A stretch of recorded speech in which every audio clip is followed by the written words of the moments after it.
Okay, so I hope third time's the charm. This is the third video like this that I'm doing. It gets put down by YouTube because the AI on YouTube insists that I am doing something with U.S. election advertising. I'm a Canadian citizen in Canada talking about the Greater Toronto Area housing market. Not sure how any of that has to do with the U.S. election, but apparently so big is the politics of the U.S. that even overflows into Canada, and somehow the AI picks it up in something that I said, maybe about the tariffs.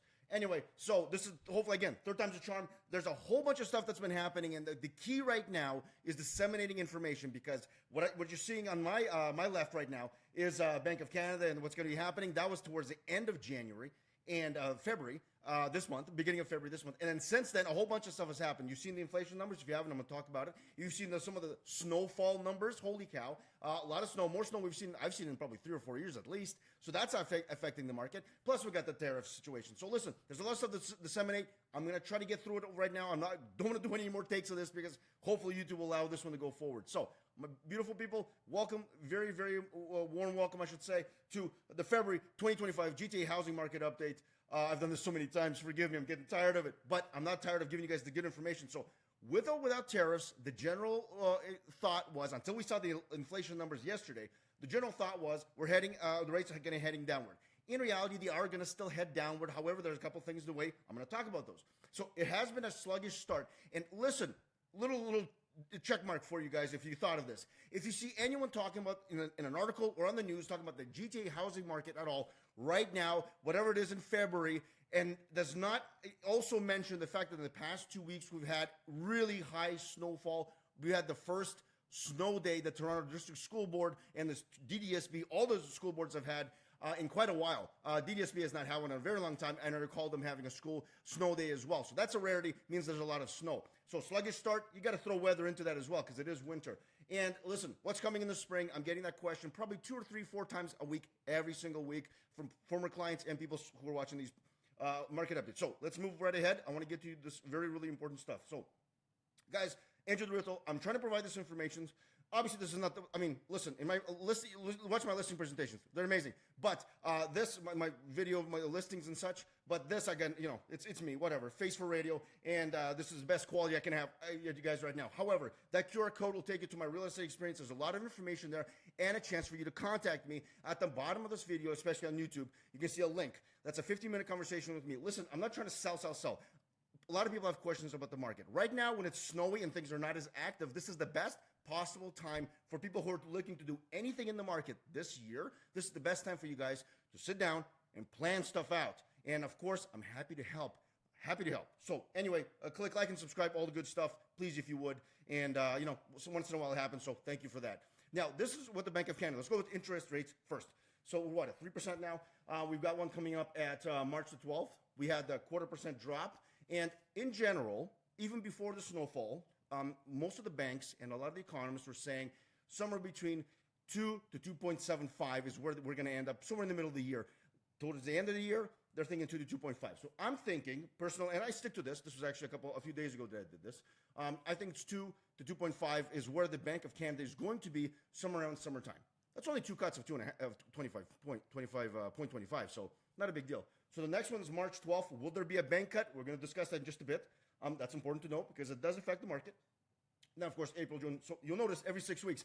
Interesting, a few years ago, nobody cared about this. Nobody talked about the Bank of Canada at all. Now it's like a thing. I mean, I do an update on it because people keep asking me about it. Isn't it interesting? This wasn't even a thing before. Very interesting what's important now and wasn't really important before. Tariffs, come on. Okay, so this is what I had before in the beginning of the video. So this is end of January, beginning of February. This is before the snowfall, before the inflation numbers. Have a look here. So this is Reuters. And so they're anticipating the way things are going because of the tariffs. At that point, we did talk about the tariffs. We were talking about expect to cut its benchmark interest rate at each meeting until October. Now, that's a little aggressive, but possibility perhaps, depending on how the tariffs end up going. I mean, we're still kind of in the wobbly world of whether they're going to be put in, they're not going to be put in, what's going to be affected.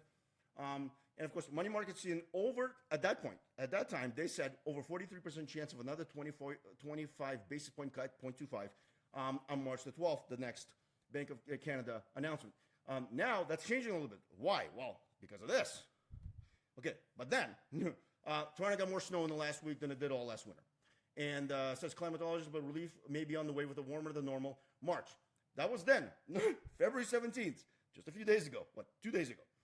And then there's this. And then, and also that, here we go again. More snow on the way. That's the next day, by the way. More snow on the way, and we did see more snow, and we have seen more snow. I saw snow yesterday. So my point is, I know this is silly. Of course it snows in winter, Andrew. It's Canada. And sometimes it snows less, and last winter it snowed a lot. It's not a lot less. This winter, it's snowing a lot more. Please do not think ever that these kind of things don't affect the housing market. For example, when it's that much snow, or it's snowing down, how many showings are happening? Now, when I have buyers looking in this kind of in a market, I tell them, listen, this is the time to do it. You know, I got all-wheel drive. I'll grab you. We'll go have a look at some homes because those sellers might actually be motivated because, hey, listen, no one's coming to my house. Let's talk about this. Let's put a deal together. So, but regardless, this is obviously going to affect the market because winter, in Canada can be pretty serious as it has been the past few days. Onward. Okay, and then this happened. So I'm going to minimize myself because this is important. Me, not as much. Okay, a little bit freezing there. So the blue is what happened last month in January. So 1.9.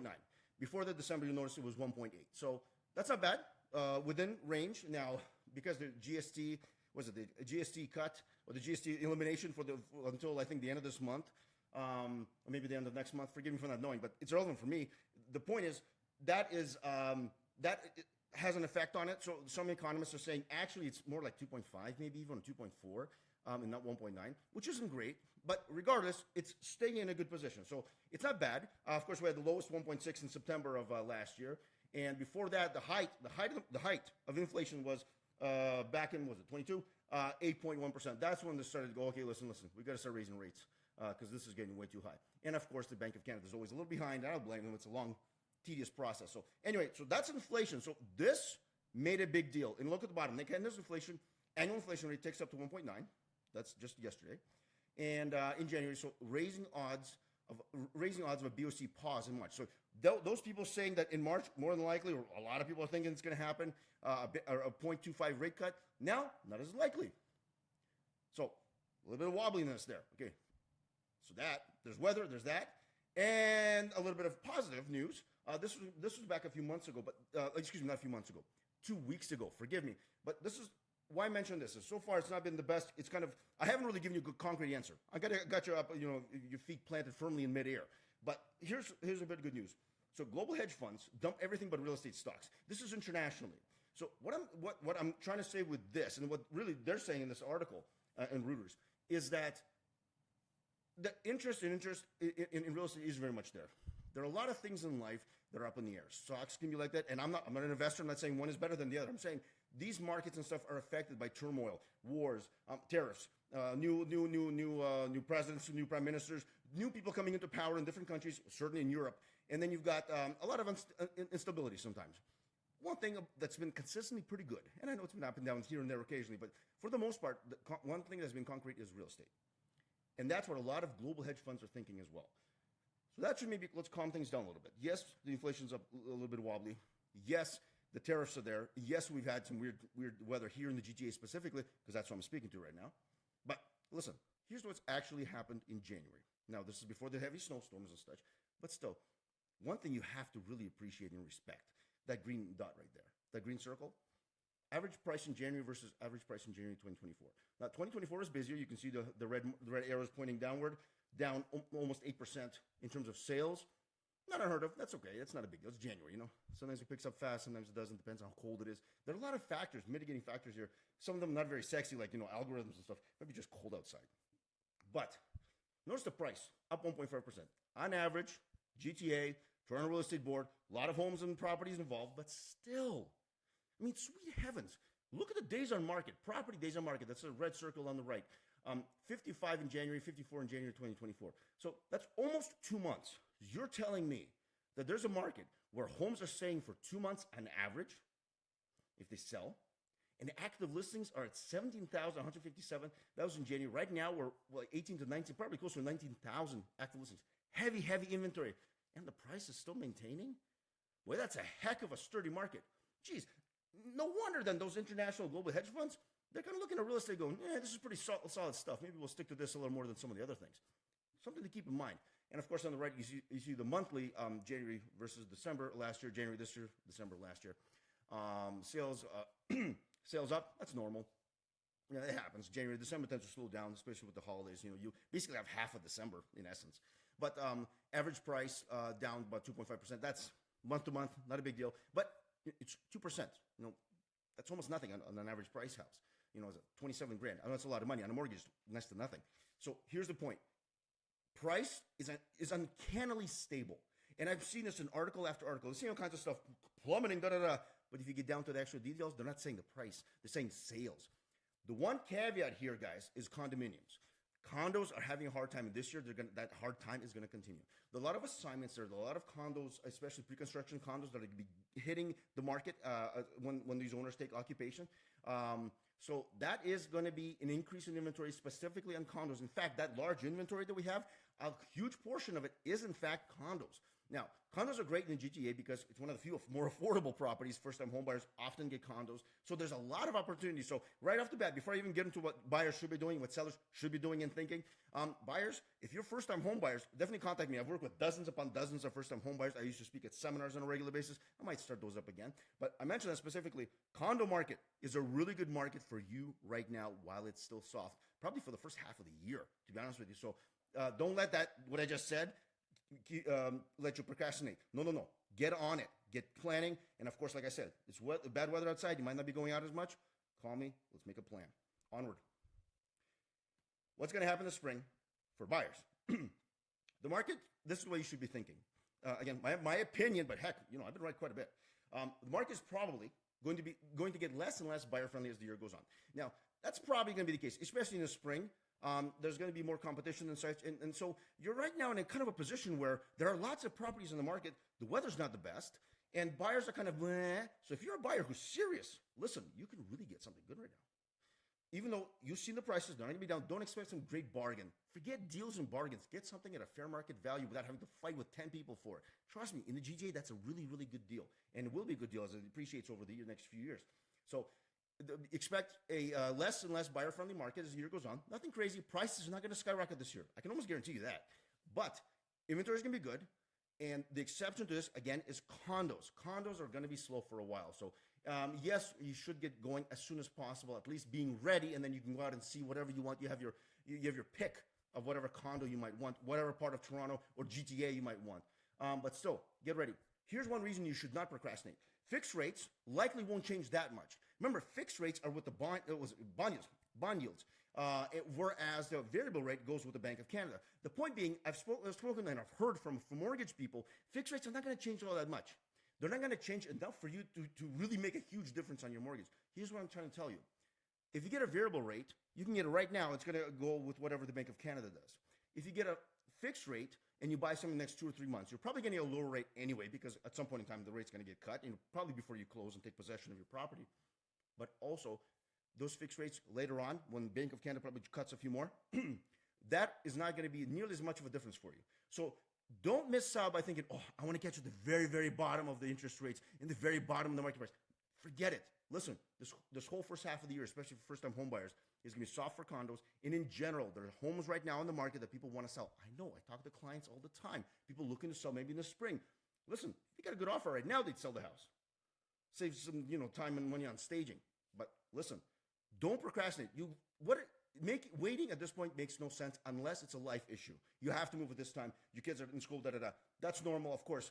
As a matter of fact, that's what you should be thinking about when you're planning. So look at what you should do. Play it like a normal year. Buyers, play it like a normal year. Don't procrastinate. I just told you that why you should not procrastinate because you really have no reason to unless it's a life-related issue. Make time to sit down and plan. It doesn't take that long. I'm happy to help. Again, I put it in there. I can help. Contact me. Listen, even if you're someone who catch this and you're outside of the GTA, maybe it's too far for me to work, I'm happy to talk to you on the phone anyway. I've done it many times with people who, in the end, are not in a financial position to buy in the next year or two. So it's not a waste of my time. I'm happy to help. Onward. Sellers. What's going to happen this spring for you guys? So, sorry, dry mouth. As long as the weather's okay, weather's important. The market should feel pretty normal. Yes, we have high inventory. Things are selling. Don't expect prices to rise too much. So I'm not expecting a huge increase, a spike in prices this year. Barring some weird stuff happening, it doesn't seem like it's going to happen.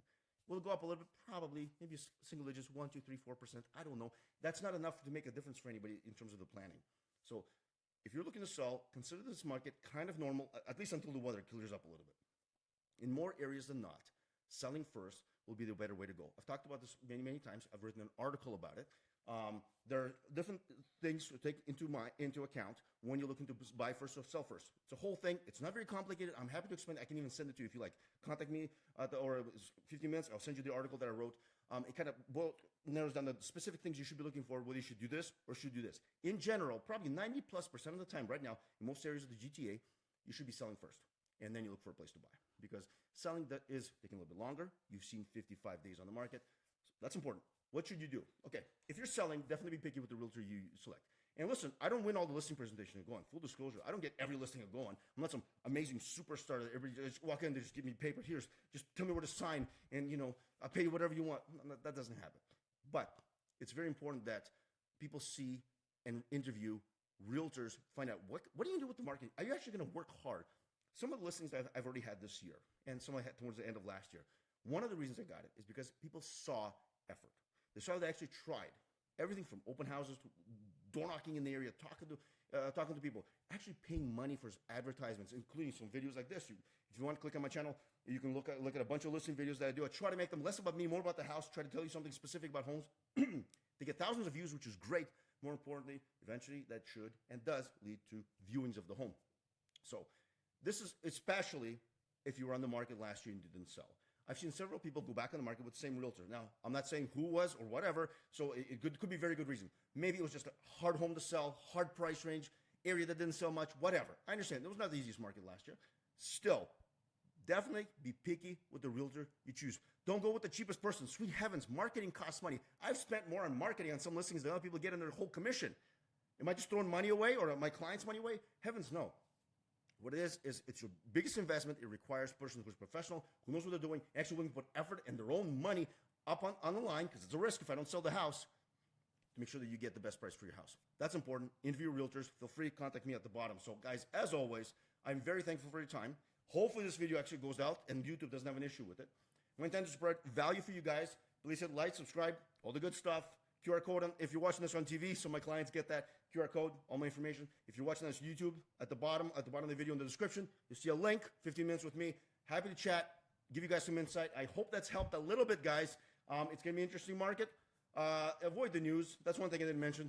Guys, a lot of the news is so bad. If it doesn't affect you directly, avoid the news. Give yourself a break for a few days, if nothing else, okay? Until then, I wish you the best. Have a great rest of the month. See you in March.